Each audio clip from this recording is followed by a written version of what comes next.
Hetepu, blessings. I greet you with our new series, The Kemetic Legacy Today. My name is Jabari Osaze, also known as Heru Jed Ma Aten Ra. And my name is Anika Daniels Osaze, also known as Unfurka Maat. And we are the co-founders of the Center for the Restoration of Maat. The center in itself is a reiteration in current day of the legacy of ancient Egypt, which we know as Kemet. Our purpose is to educate all those who are interested in learning our legacy from the past and bringing it to life today in current time in a way that will enhance your life, a way that will educate you about your ancestors, your purpose on this earth, and how to live a prosperous and healthy, fulfilling life. That's right, Anika. The only way that we can find ourselves back to the grace that we once shared is through the ancient Egyptian moral practice known as Maat. And certainly we'll be discussing a lot about Maat during this series, Kemetic Legacy Today. This weekly series will focus on bringing you discussions, interviews, and exposés on individuals who are living this Kemetic lifestyle today.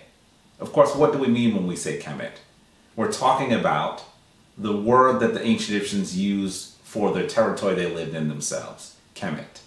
So when we say Kemetic, we're referring to those who are embracing these ideals that were long considered forgotten. In terms of the word Ma'at, Ma'at is the definition of law, order, balance, justice, harmony, and reciprocity. It is one of the many different aspects of the Creator that you may call by many different names. In the Kemetic legacy, we call the Creator Unter. Some have heard it as Netcher or Netter.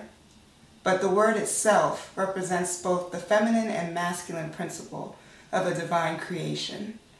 And in order to be as close as possible, or to return to that divine creation and to become divine in oneself, you must come to harmony, known as Maat. What you'll see next is a lecture that I did in Egypt this year that focuses on truly beginning to uncover the ethnicity, the origins of our ancient Egyptian or Kemetic ancestors. We truly believe that these sorts of lectures will be enlightening to you, will be interesting to you, and feel free to reach out to us and let us know if you have any input, questions, and really just want to join this general dialogue that we're going to have around returning our universe, our nation, and our people to our blessed grace of Maat. So with that, we welcome you. We hope that you enjoy all that we have to share with you. Thank you. Twau, as they would say in ancient language. Hetepu, enjoy. Hetepu, everyone. Hetepu. I know you're looking at me like, what did she just say? Hetepu means I bring you greetings. So again, I say Hetepu, everyone. Hetepu. Thank you, Twau. Today I have the pleasure of introducing my husband and also introducing you to his Kemetic name, Heru Jed Ma Aten Ra. Okay?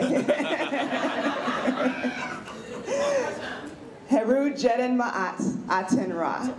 Okay. Now we talked about the Jed column symbol. It looks like the backbone of a sar.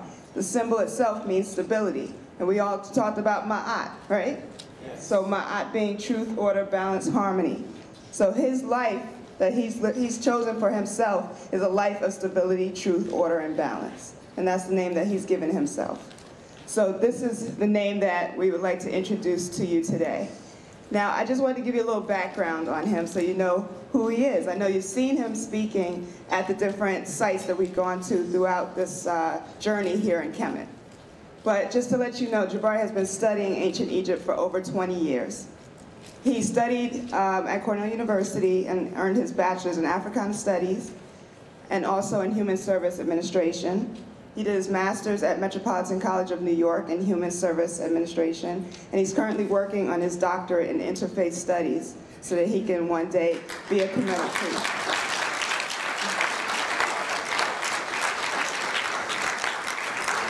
I'm also proud to say that he was just accepted into a program called the British American Project, where he'll be a U.S. diplomat representing the United States.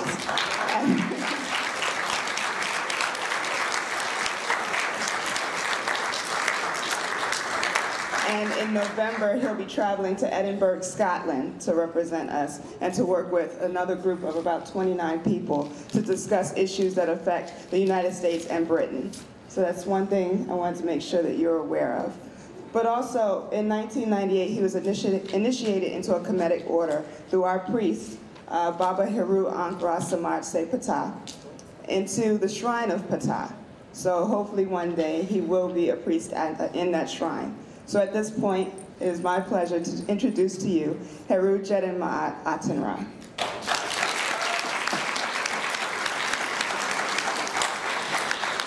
Thank you. I was standing there going, who is she talking about? That brother sound bad. That's not me with all my flaws, you know what I mean? Thank you, Anika, for the wonderful introduction, and thank you, Chika, for your words as well. Can you all hear me with this microphone, by the way? Wonderful, wonderful. This morning, let me start here. This entire trip I've been meditating on what presentation I should do. Because I have several that are formatted and I think they're all powerful. But based on some of the questions that I've received, particularly when we were going through the Cairo Museum, looking at some of the individuals that are presented, some folks say, I know we've been talking about these individuals, our ancient Kemetic, our ancient Egyptian ancestors, as if they are actually African people. But I'm seeing some images that might be confusing. So can you explain them to me? Can you help me understand what I'm seeing? Particularly, and I know that since you've all been to the museum, you're probably all thinking about the same, probably the one that's most striking is the image of Ra-Hotep sitting next to his wife. Do you remember that particular image? It's a gentleman with a little short mustache, and he's sitting next to a woman that is very light-skinned. And so people say, well, you know, is she of African ancestry? And so as we discuss the ancient Kemites, hopefully we'll be able to understand exactly what their origin was. And through this presentation, we'll prove to you that they're actually of African descent. And we'll also explain, well, why is it important that we try to focus on who they were at all? You know, because sometimes we could get focused on the battle and not even recognize why we need to fight. Or exactly why they've been misrepresented. Because it's critically important for us to recognize their contributions to civilization and why people are so invested in telling you lies about who our ancestors are. So we're going to do those two things today, and hopefully if we have some time left, we'll be able to take some questions. I know that, thankfully, we're doing this particular presentation several days into our sojourn here in Kemet. And so you probably even have questions on this particular issue itself that perhaps we can try to address. Make sense? Yes. Let's get into it. So as I described, this particular lecture is called Ancient Ancestry Revealed, Who Were the Egyptians? How many of you have seen this particular statue? There are two images of ancient Egypt that are the most recognized. This is number two. The first one is what? Can anybody tell me what they think it is? Exactly, the bust, the golden bust of Tutankhamun. And so this is number two, however. Now, I have seen this image many times, and I've actually seen several reproductions of this piece. The reason why I chose to show you this particular image is because you can see it almost facing forward. They never shoot it from the front. And whenever I see reproductions of it, they don't actually look like the one that they have in the Berlin Museum, which they claim is an original. Can you look here? Do you see that the left eye here is just not present? Did you ever notice that before, whenever you saw this image? I'm glad that some of you picked it up. Now I should say to you that the ancient Egyptians felt that particular portions of your body were critically important in terms of their philosophical, religious, ideological perspective. And so to create a statue without an eye would actually almost be an insult. The left eye is considered the feminine eye. And so let's even recognize that because this is an image of a woman, they probably would have worked on the left eye before they worked on the right eye. So right off the bat, we're seeing something a little fishy about this particular bust.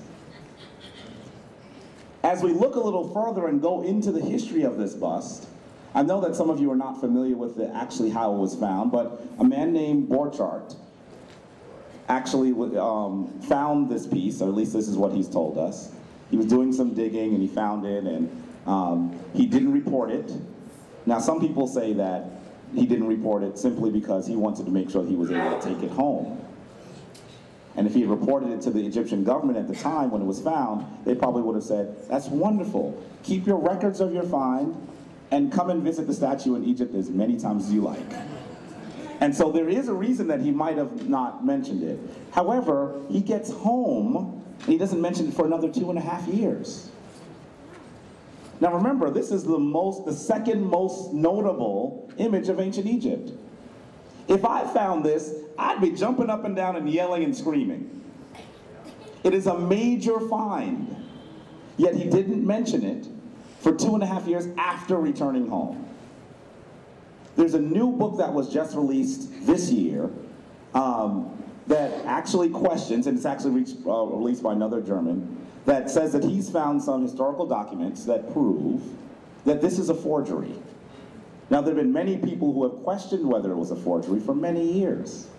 In fact, when we see other images of Nefertiti, who this is supposed to be, that none of them look like this. None of them look like this. And so people always had lots of questions about it. This particular piece, as this gentleman who's written this new book has said, was created so that they would be able to actually showcase some of the pieces of jewelry that they found. So they created this piece.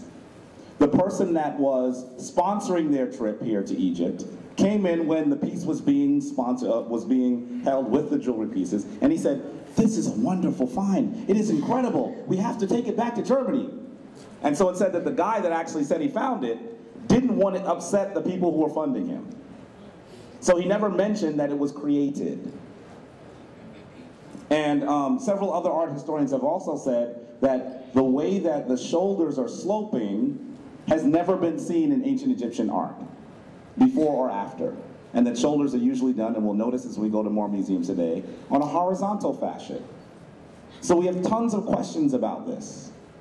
Why would someone go to such a great length to represent this woman, this grand ancestor, and our entire civilization in this manner?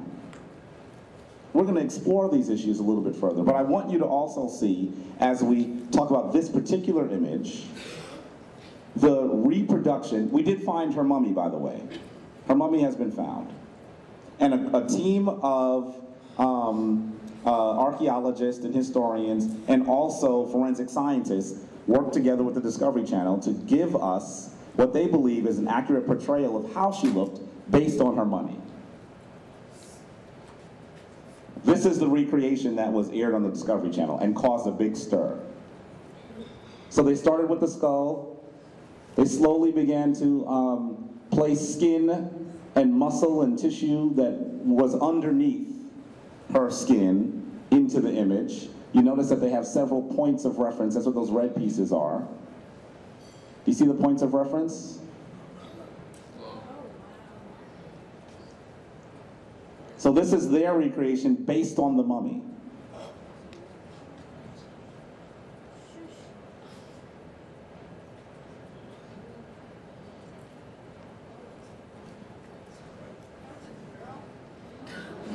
Very different, correct? Very different. This video was very hard to find. In fact, I found an obscure website that was playing it, and I used a recorder to record the image from the website so that you'd be able to have it. I contacted the Discovery Channel trying to get a copy of it. They said, it's been on back order. I said, well, for how long? He said, well, it's been on back order for about 6 years. I've never heard of anything being on back order that long. And so there's some real, there's many questions that have to be asked in reference to this image versus the one that we've seen before. So now we're going to get into some of the major myths. Because essentially what I think we are here to do is we are here, and I've said this as you followed me, you've heard this. We are here to reclaim our parents' names. And so I truly believe that when you go home and you tell the story of what you've seen, you're going to need to have as much ammunition as possible. Because you're going to hear everything that runs the gambit. And so understanding how to diffuse those arguments is critically important. So let's begin. Oh, by the way, I should mention this. I actually run a blog. It's called The Ujat. And I actually have quite a bit of coverage on the bust of Nefertiti and many other issues. The Ujat is actually a blog that uses ancient Kemetic spiritual and moral principles today. So it's an analysis site. You get up-to-date information on what the latest discoveries are, discussion of some of the spiritual principles, and even some analysis of major books. So that if you'd like to visit, I'll give you the URL a little bit later in the lecture. But on the Ujat, we have a major article based on this. There was virtually no recognition of the new book by Henry Sterling, by the way, at all in the United States. It's all virtually in German. So I actually had to translate some of the articles for us to read. So if you go to the Ujat, you'll be able to see that. Myth number 1. The Egyptians were a group of Aryans, or whites, who came from the north to build one of the world's greatest civilizations. Now I know that you might have heard this. One of the major proponents of this argument is a man called James Henry Breasted. Who's heard of James Henry Breasted? Some consider him the father of modern Egyptology. He is a giant in the field. And so, I just want you, I'm going to read this to you because I'm not sure if you can see it in the back. You have to just listen to the amount of venom that is in this quote that he placed in his book, The Conquest of Civilization. It says, the population of the great northwest quadrant from the Stone Age onward had been a race of white men of varying physical type. The evolution of civilization has been the achievement of this great white race. On the south of the northwest quadrant lay the teeming black world of Africa, separated from the great white race by an impassable desert barrier and unfitted by ages of tropical life for any effective intrusion among the white race. The Negro and Negroid peoples remained without any influence on the development of early civilization. This is a direct quote. This is what he started to describe when people were beginning to actually travel here themselves and see some of the pieces. They started to say, hey, wait a minute. Were these people actually black? It was kind of whispering in the back rooms. If they weren't black, they certainly weren't white. What are we going to say? So that James Henry Breasted, the father of Egyptology, had to come out with this statement to be very clear about who we were talking about. This myth has been entirely debunked. Entirely debunked. Here's why. First off, if these Aryans originated in Europe to build Egypt's great monuments, where are their precedent in Europe? This is a just basic logical argument.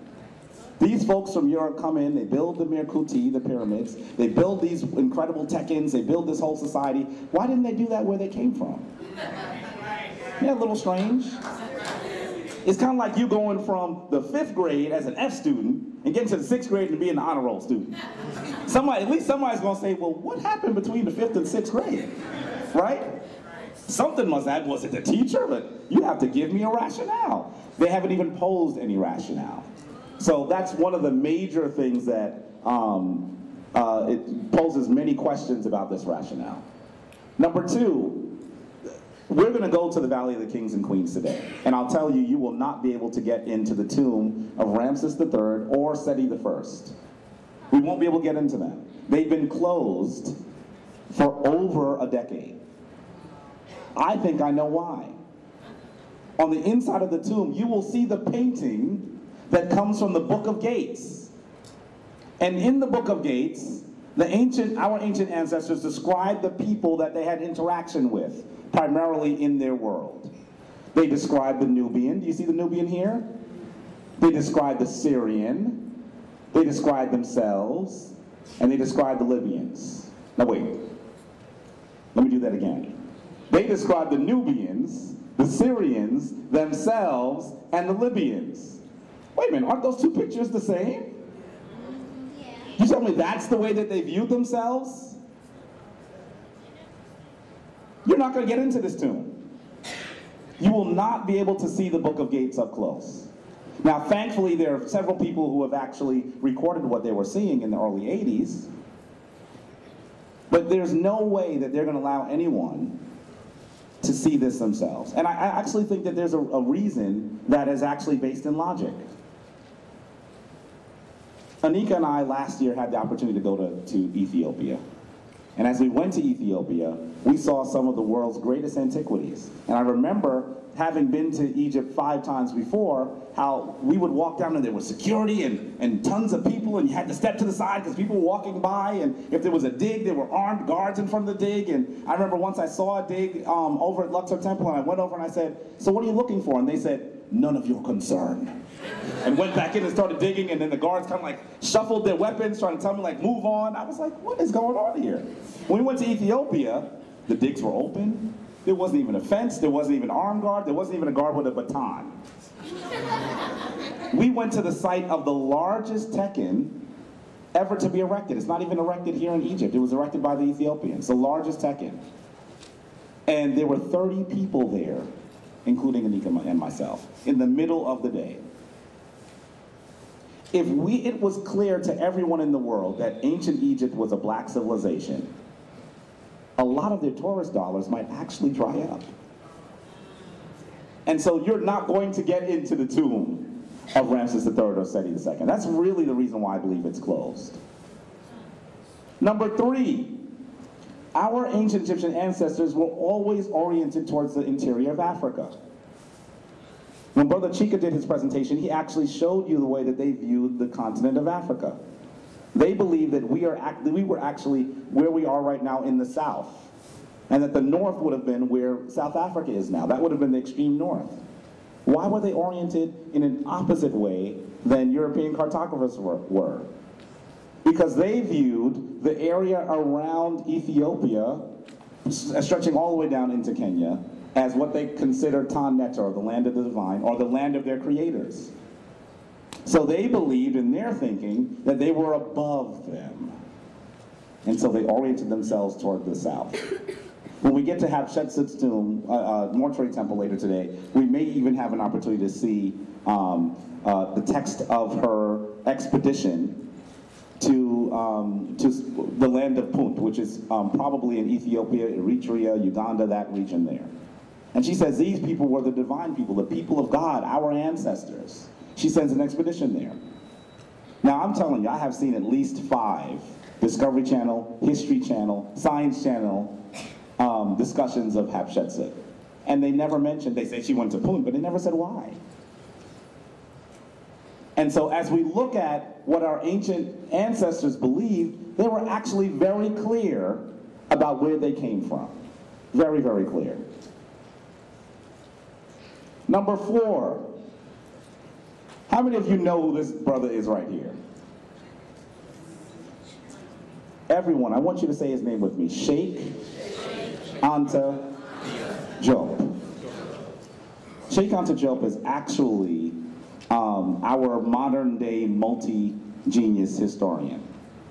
This man was trained in radiocarbon studies, linguistics, history, DNA analysis. I mean, he brought together a variety of fields in a way that we almost never see anyone be able to do because of his genius stature. And he actually came up with something called the melanin dosage test. How many of you have heard this before? That's wonderful. This is a astute brute, I'm telling you that much. The melanin dosage test actually looks at the melanin underneath the skin of mummies. So they're actually able to tell what percentage of melanin was present in their skin. When we came up with the exam, he actually asked for access to mummies for a very long period of time. My understanding is that a young Zahi Hawass, who is now the director of antiquities here in Egypt, routinely said no. And his rationale was that scraping even a centimeter, which is what he needed, a centimeter of skin to do the exam would have been sacrilege to the ancient people. And so he continued, he persisted. Eventually he got access to some of the mummies. Guess what he found? Before he even found what he was looking for in terms of melanin, he realized that virtually all of the skin had already been scraped off. You know what he said? He said, I'm not an innovator. This exam is common sense for someone who does this sort of study. I believe they already did the exam already. And so all he needed was a centimeter, and so he proved without a shadow of a doubt what these individuals would have looked like with his melanin dosage test. And so this man here, reading any of his work, this is a quote from The African Origin of Civilization book. It says, ancient Egypt was a Negro civilization. The history of black Africa will remain suspended in air and cannot be written correctly until African historians dare to connect it with the history of Egypt. The African historian who evades the problem of Egypt is neither modest nor objected, nor unruffled. He is ignorant, cowardly, and neurotic.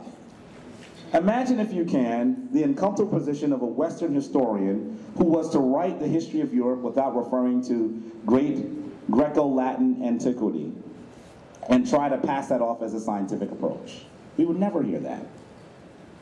But that's the kind of thing that we've heard because Egypt is such an uncomfortable topic for many. And he's actually challenging African historians too here. Sheikh Anta Diop, please, if you haven't read his stuff, try to pick it up as much as you can. Some of his books aren't even in English yet. And he passed away in 1986, over 20 years ago. And so the more access, the more people are actually seeking his literature, the more incentive there will be to place some of his books into the English language. Myth number 2. They'll just focus on the final stages of Egyptian history in order to make the Greeks and Romans primary. And this concept, as you see in Cleopatra, this is one of the reasons why Cleopatra is such an important movie to folks, by the way, because we question whether Cleopatra was an African. She was a Ptolemy. And so she was one of the Greek leaders that took over ancient Egypt after it was conquered. And so to depict her as a white woman is probably not incorrect. Although there are some that are actually looking at her lineage, and they believe that they may have actually found that while she was a Ptolemy, she was also the product of intermarriage. So we're going to see some interesting things coming out about Cleopatra very soon. But this concept that the Greeks and Romans were primary to ancient Egyptian civilization has also been debunked. Why? While the Hyksos, Assyrians, Persians, and Greeks and Romans conquered Europe, their involvement is certainly not primary. Most of the ancient Egyptian civilization was actually in place, and most historians and Egyptologists and archaeologists will acknowledge this to you, most of it was in place in the later part of the Old Kingdom. In fact, some of your guys probably even said to you that the greatest period of ancient Egyptian art took place in the Old Kingdom. No one is disputing the Africanity of Old Kingdom leaders. No one is. But the best way to ignore them is to focus on a later period when other folks from other regions came to conquer Egypt after 3,000 plus years of history. It's almost like you looking at Europeans and saying that they're Native Americans. It's a similar argument, actually. And so keep in mind that as long as we focus on the very end, we're missing the rest of the argument. Who's seen the movie on Khufu? There is none. Who's seen a movie on Amenhotep III? There is none. But we've had a movie on Cleopatra, right? And so that's the kind of approach that they'll take so that they can misdirect your attention. Now keep this in mind. This man, Herodotus, or Herodotus as they usually call him, is actually considered the father of history. He's probably the first person to write a book that is actually was called The History. And he's the first person to try to write a dispassionate, empirical, a non-biased approach to history of the world. And so when he gets to a group of people called the Colchians from Colchis, he says, now remember, he visits Egypt in 450 BC. This is after 200 years of foreign rule here in Egypt. 200 years, as long as the United States has been in existence. After 200 years of foreign rule, he comes to Egypt, and what does he say? He says that the Colchians must have been Egyptian because they, first of all, had a remembrance of being Egyptian, even though the Egyptians didn't remember who they were. But he also says that he believes that it's true that they were ancient Egyptian because they are dark-skinned and have curly hair. So follow the logic here. Here's a guy that comes from Greece, 200 years after foreign rule, looks at the ancient Egyptians himself with his own eyes, and says that he believes another group of people must be from ancient Egypt because they're black. So the argument must mean that he thinks ancient Egyptians were black as well. As important as he is, this quote is not one that you'll hear very often. Myth number 3, aliens or citizens from a lost civilization, possibly Atlantis, must have been founders of ancient Egyptian society. This is a popular culture myth. Now I know that you've heard this one before. You've seen it in movies like Stargate. Who saw Stargate? And look at some of the images in Stargate. They had this great moving spaceship that looked like the Great Mirkut. They had this guy that actually played a transvestite, prostitute. That this is true. This is what he played in the Crying Game. It's the same character. The next guy, the next movie he did after the Crying Game was Stargate, where he played Ra. Look at his outfit here. He has the horns of Heru here, and the sun disk behind him. They have some great clothing, but this theory doesn't make any sense. Now, I'm telling you, Stargate was a few years ago, but we've seen other depictions of it. If you look at even the recent Battlestar Galactica, you'll note it. If you look at Transformers, which I've actually evaluated and analyzed for the UJAT. If you look at the new Transformers movie that came out this summer, the greatest blockbuster that we've seen thus far this year, probably at least in the top 15 in terms of grossing movies. Their argument was actually that aliens, the Transformers, created ancient Egyptian society. The opening scene, you see these guys that look as primitive as can be. They have these face paint on, they barely clothed, they have these really rudimentary spears, and they're walking around, and you see the Transformers building what looks to be the beginnings of the Great Mirkut. That's the first scene. I was the one in theater doing this. I was in Magic Johnson Theater in Harlem. So I kind of stood up and looked around. People were like, sit down in front. And I was like, are y'all seeing this? I paid $12.50 for this. I'm upset. And my friends were like, please sit down, we're gonna get through that. This is in Harlem, please don't play, this is in the hood. But we're gonna continue to see this because the people that are the major proponents of a non-African origin of Egypt understand that very few of us have actually heard from some of the greatest historians and scholars on this point. We're just not gonna have access to them. It's much more powerful to actually place this in popular culture. Because more people saw the Transformers this year than graduated with PhDs or master's degrees in history for at least the last 30 years. One movie. So think about how powerful the popular image of ancient Egyptians as aliens actually is. And so one of the major reasons why we know that this is obviously, other than the fact that it's actually ludicrous, and they don't do that with any other part of the world. You know, the Greeks are the center of Western society. We don't hear them say, you know, we think they got their understanding of philosophy from people from Venus. You'll never hear that. But why do we know that that's untrue? We actually saw the development of the structure of the Great Mirkut, remember? It started out with what is usually called a mastaba.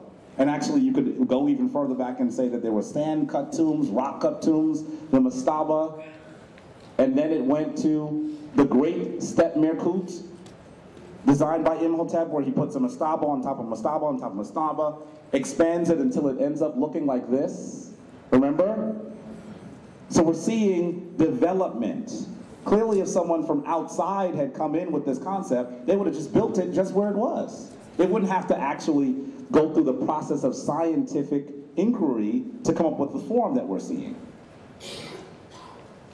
And then, of course, we saw something, I'm not going through all of the stages, but remember the bent Mirkut? This was the only one that you could see from the plateau. The rest of the ones that I wanted to actually show you, it was too foggy at the, during the day for you to be able to see it. But this bent Mirkut, to quickly recap what happened, the father of Khufu, the father of the creator of the great Mirkut, tried to develop a Mirkut that was going to be the perfect Mirkut with the flat sides just like the great Mirkut is. But he hadn't realized yet that he couldn't build on sand, that he would have had to excavate all the way down to bedrock and then level the bedrock. He didn't learn that yet. And sand does what? It shifts. So if you build a building on something that shifts, you're going to be in trouble, right? The sides of the Mirkut started to lose their cohesion to the surface because they were moving, and the interior of it started to crack. So they brought in these huge logs to stabilize the interior, and at that point they realized that they were not going to be able to use it for what they wanted to, because he was trying to build the first real, true Mirkut. So what they did was they got to here and they said, well, let's finish it. Let's not just leave it unfinished. But we don't want to use as much stone because we're going to use it for another building. So then they changed the angle so they wouldn't have to use as much stone. And that's the reason why we have the bent Mirkut. It actually is a failure. And you can learn so much more in failure than you can in success, correct? And so that's what Nefertiti did. And so next he builds the red Mirkut. And then his son builds the great Mirkut. So we're seeing years of innovation and trial and error. Not something that comes from Mars. And so this concept is, as you can imagine, foolish. The fourth myth that we'll describe. The ancient Egyptians must be the region's contemporary inhabitants. How many of you have seen a lot of black folk as we've walked around Egypt so far? Very few of you will raise your hand, because there are not that many black folk. You'll actually see people that we would consider in the U.S., that we would consider Arab. But they're of color. They are of color, yes. But see, because the other arguments have been refuted, now they'll at least give you someone of color. So you're not going to see Elizabeth Taylor anymore. You're just not going to. But you will see someone that's Arabic. Look at this depiction of Imhotep. Now this is in the early kingdom. This is the old kingdom. That just doesn't make any sense. Look at Tutankhamun. This is what they're doing with our ancestors now, because they believe that if you're not going to study history, it seems like it makes sense that the folks that are ancient Egyptians would be the people that are in the region right now, right? Once again, this is just like saying that the white folks that we know in the United States are Native Americans. Some of us do want to study the history, and some of us would like to maybe not take it as a major, but maybe as a minor in history and African studies or Right. maybe Egyptian studies. But a lot of us are worried before we actually get the truth of it. If we do major in Egyptian studies or African studies, you know, in a college. Absolutely. And let me say to you, that's actually the reason why Anika and I have created the Center for the Restoration of Maat. We're not going to have a chance to go into it much now. But we actually believe that the study should be coming from our people. And that we should finance our own DNA specialists. We should finance our own linguistic people specialists and our own historians, so that we are at the table when these discussions are happening. Of course, when we get in the room, they're going to be like, oh man, this cat is here again. We can't say he's not qualified because he has the same degrees we do.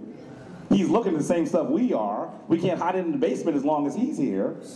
We need to be able to have our own specialists look at this stuff. And so I agree that it's challenging. it's challenging to be able to go into these classes. As we did our study, and I'll say this about Anika as well, she actually knows how to read the glyphs.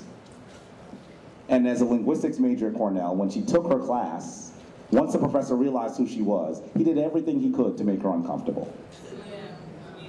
And so when that started happening, she started telling other folks in the black community at Cornell, so we would just go and sit in, and he would come into class like, oh man, I gotta deal with black folks again today.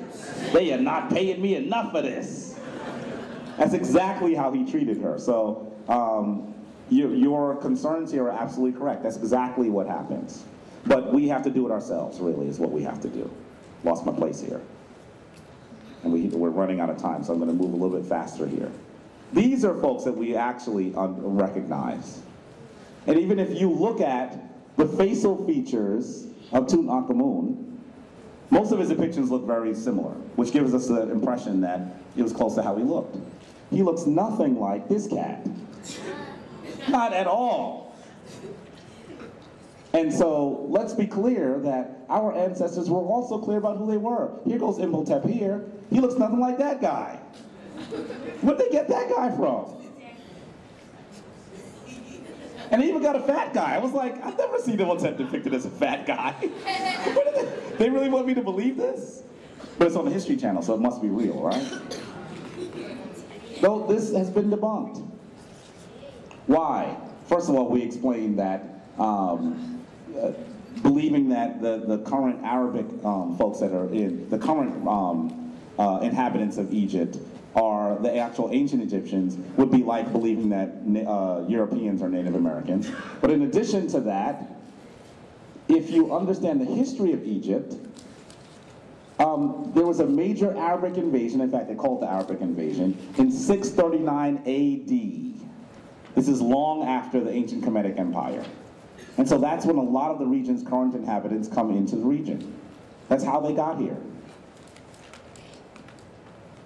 And this is after, by the way, 1,200 years of foreign rule. 1,200 years. And in addition to that, many scholars believe that ancient Egyptians fought with the ancestors of the current Arabic inhabitants of ancient Egypt, and they called them the Hyksos, or as they called them themselves, the Hekshasu. And so they had major battles with them. And so these are their actual ancestors. And then finally, if they actually were the ancient people, and they've been here all this time, why is it that they have to learn their own history from Europeans? Why is it we go to the Cairo Museum, the Egyptian Museum in Cairo, and we see a building that's in Greco-Roman form? If it was something that they actually owned themselves, don't you think they would take some more ownership of it? I think that this argument is one that, on itself, has to be refuted. Why don't they want you to know who you are? What's the reason? Why is it that they're doing this? Really quickly, let's go through this.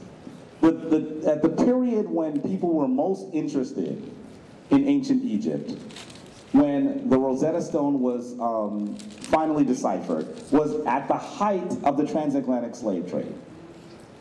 And so when most people were actually focusing on ancient Egypt, they actually already had African slaves. And so what were they going to believe? That they actually enslaved the creators of history? Who's heard of the term cognitive dissonance? It's actually a scientific theory that says that if you have something that shakes all the things that you believe, you'll do one of two things. You'll change your beliefs or you'll go crazy. So they simply change their beliefs. And so they can't possibly believe that they are actually enslaving their mothers and fathers. That would be a problem, wouldn't it? Most rational thinking, moral people would have a problem with that. And so they have to change this during this period. In fact, Napoleon, who came here with French troops, is reputed to have fired on the face of Heru Jed Ma, also known as the Sphinx. And after, I'm not sure if this actually happened, but this is the rumor that has existed for hundreds of years. And he is reputed, now this I believe is true, he actually said that history is a lie agreed upon. Napoleon hated black folks. He came to Egypt after virtually being defeated by the Haitians. Are you telling me, can you imagine how he felt? He'd wanted to come to Egypt all his life, he gets here, and he sees the face of Toussaint L'Ouverture? I'd be upset if I was him. And so that's one of the reasons why we're seeing this. There's Toussaint L'Ouverture there. If they actually believe this, they would have to rework everything about who they believe they are. And that's a very difficult thing for anyone to do. Now, why is it important? Let's go through this quickly. We know that Kemet is the beginning of writing. The oldest book, we've been into the tomb of Ptahhotep. The oldest writing, the oldest book in history comes from here. The world's first paper, at least 1,000 years before the Chinese came up with pulp-based paper.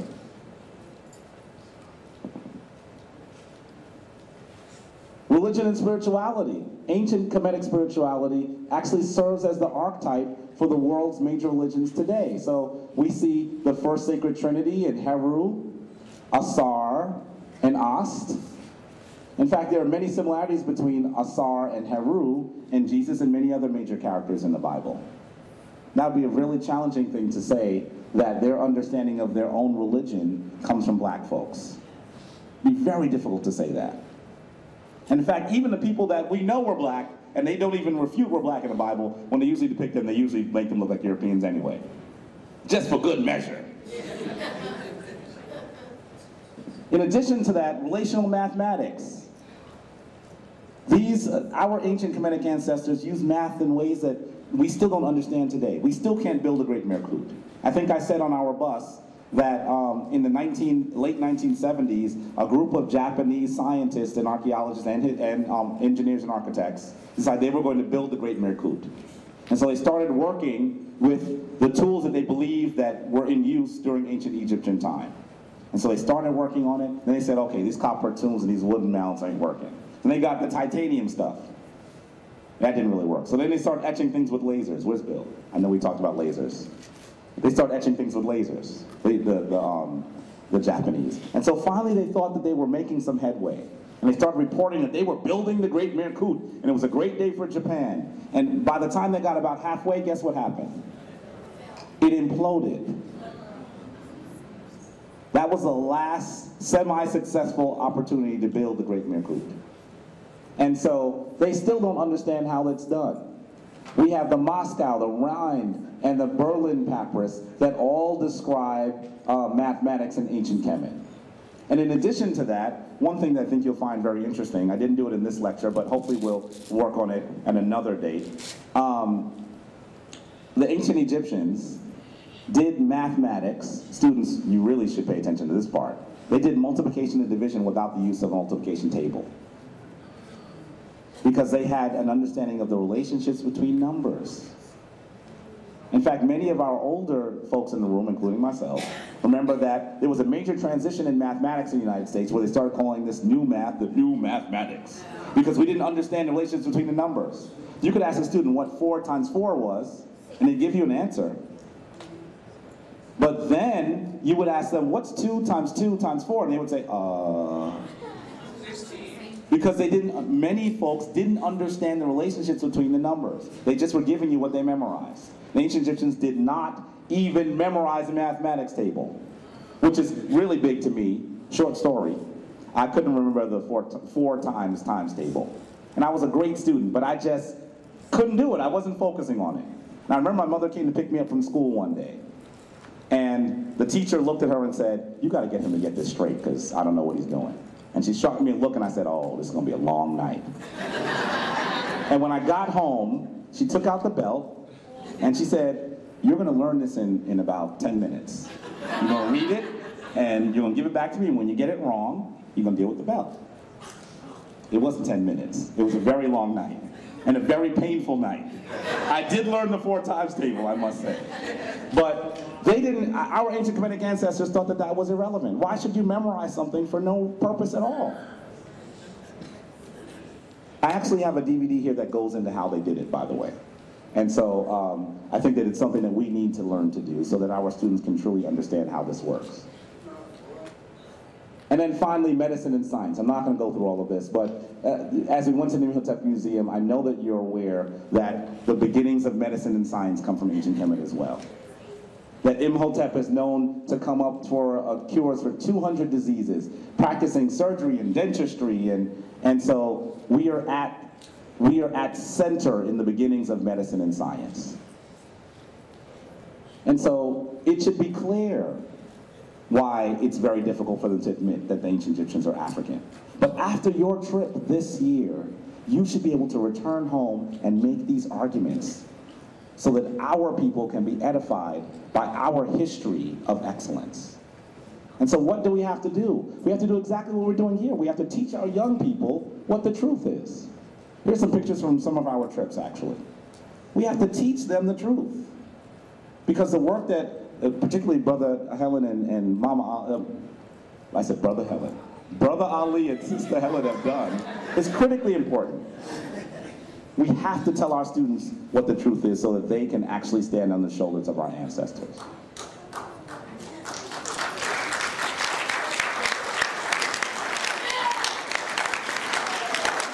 With that, we have so little time.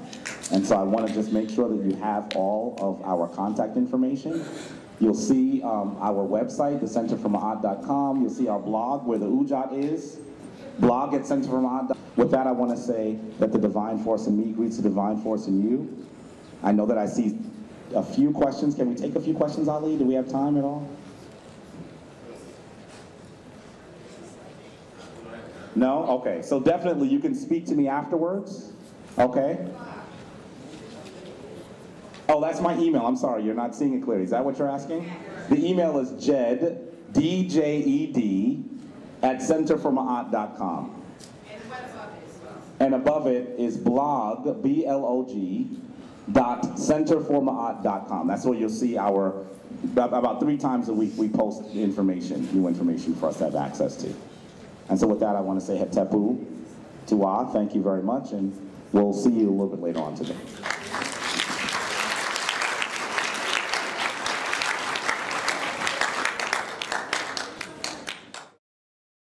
This symbol in and of itself is the description of the glyph horizon. Okay. Usually when you see the glyph horizon, you see one mound, it goes down, and then you see another mound and there's a sun in the middle.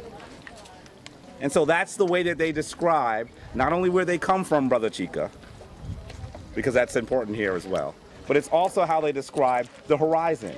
And usually the Sebketiyu, or the mountain on the left, is considered our past, and the mountain on the right is considered our future, and the sun is in the middle. What does that mean? What's your present? The present. The present. But tell me more about if the sun is in the middle, and that's the present, what's the most important symbol in that entire symbol? Sun. The sun. And the sun is in the present. So tell me, what does that mean? Come on now. There's no bad answer. Get with it, get with it. We're in the here and now. And what does that mean if the sun is in the here and now and we're in the here and now? In many ways, they're saying, take the present as what it is, a present. It's your gift. There's something that you must do in this period, which is influenced by the past and will influence the future. And so that is why the sun is always depicted in the middle, because they want you to understand the importance. And so as you enter a spiritual location, there's no better place to use that same ideology, because they're saying in your present, first of all, you have to remember the divine, correct? And so as you move through, you could be stuck in your past, right? You could be stuck in the future. You ever, okay, this is mostly for adults. No, students can do this too. You ever notice that on Sunday night, you might not be very happy? Yeah. Why not? But you still have hours of the weekend. What do you mean you're focusing on Monday? I'm gonna call my queen out for a minute, let her beat me up later. Sunday evening, I try to be even more silly because she tends to not be happy on Sunday evenings. Doesn't matter whether it's 3 o'clock and we have literally 6 or 7 hours left to do something with. She's just not happy on Sunday evening. How you doing? Good. fine. That's right. And that's because she's living into her future. And then there's some days that you had a really rough week and it's Friday night. Do you know what you could do on Friday night? And someone says, hey man, we're gonna go out. Come out with me on Friday. Nah, I had a really rough week. I just gotta go home and be depressed, by myself on a Friday night when I could have a lot of fun. I'm sorry, I'm going home. Sometimes we are not able to be present. And so the message here is, be present. It is your gift. Okay? I hope you enjoyed our lecture, sponsored by the Center for the Restoration of Maat. If you have any questions or comments, please feel free to email us at either Jed, D-J-E-D, @centerformaat.com or Nfrkamaat, that's N-F-R-K-A-M-A-A-T, @centerformaat.com. Now, for our weekly series, we will make a habit of ending with divine words of Kemetic wisdom. And for today's series, I'd like to share with you one of the oldest prayers known to man and woman from the Kemetic legacy. I will say it first in the ancient language known as the Neter, or Words of the Divine, and then I will translate it for you in English. Amasu in pater, sauksu emet ra in pater, autu aura maketi pa herura. And that means, give yourself to the One Most High, keep yourself daily for the divine, and do it tomorrow, just as you do it today. I wish you peace. In the ancient language of the Neter, I say, Shemem Hetep. Go forth in peace. Twau, thank you.